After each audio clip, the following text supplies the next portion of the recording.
ئەی یاری جەفاکێش دڵازاری هەتاکەی، ئەی شاهی دڵان پێم بڵە نازاری هەتاکەی.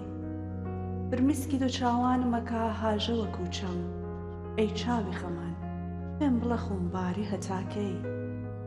مەفتونی زەدەی تۆم و برینداری دوو چاوم، ئەی شێوە پەری پێم بڵە عەیاری هەتاکەی. پەروانە سیفەت سوختەی بێپەر و باڵتم، ئەی شەمعی شەبستان پێم بڵە بێزاری هەتاکەی.